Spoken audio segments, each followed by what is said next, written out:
নমস্কার বন্ধুরা, Swapna unique kitchen থেকে সবাইকে স্বাগত জানাই। আজকের আমি রেসিপি এনেছি ডিম ভুনা।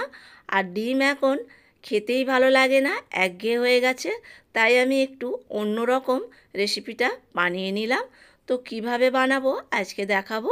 এখানে আমি কড়াইতে একটু সাদা তেল দিয়ে দিলাম, সামান্য নুন একটু ছিটিয়ে দিয়ে দেবো, দিয়ে এখানে ডিম ভেঙে নেব।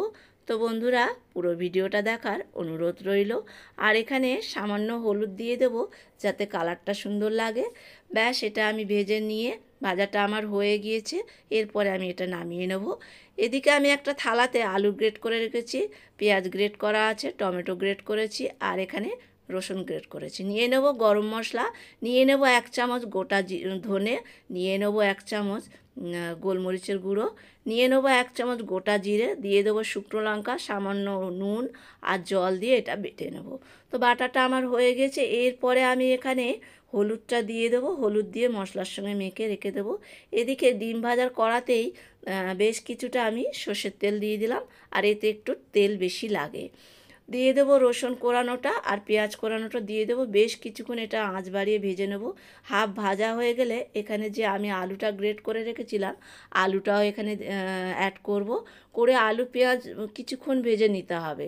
বেশ কিছুক্ষণ ভাজার পরে এখানে যে মশলাটা আমি বেটে রেখেছিলাম, মশলাটা এর মধ্যে অ্যাড করব।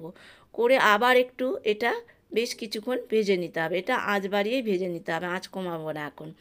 এরপরে যে মশলা বেটে রেখেছিলাম পাত্রেতে, ওটা ধুয়ে সামান্য একটু জল দিয়ে দিলাম। দিয়ে সুন্দর করে মশলা এখানে কষিয়ে নিতে হবে, যেন আলুও সেদ্ধ হয়, মশলাটাও যেন কষানো হয়ে যায়। দিয়ে দেবো স্বাদ মতো নুন, দিয়ে দেবো গ্রেট করা টমেটো, দিয়ে আবার এটা কিছুক্ষণ কষিয়ে নেব। টমেটোটা আমি আগে দিইনি, তাহলে আলুটা সেদ্ধ হবে না। টমেটো একটু হলেও টক থাকে, তো সেই জন্য টমেটোটা পরে দিলাম। আর এখানে যে ডিম ভেজে রেখেছিলাম, ডিমটা আমি এবারে আলু মশলার সঙ্গে অ্যাড করলাম। করে সুন্দর করে এটা মিশিয়ে নিতে হবে আলু মশলার সঙ্গে ডিমটা।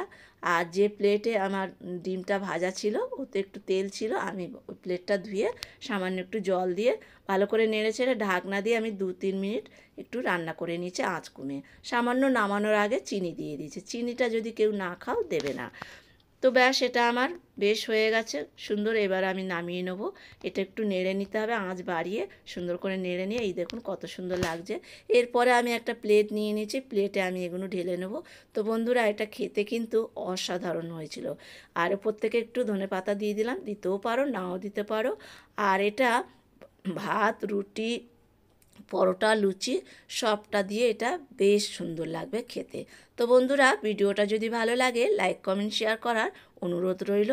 আর যদি কোনো নতুন বন্ধু হয়ে থাকেন, ইউটিউব চ্যানেলটা সাবস্ক্রাইব করার অনুরোধ রইল।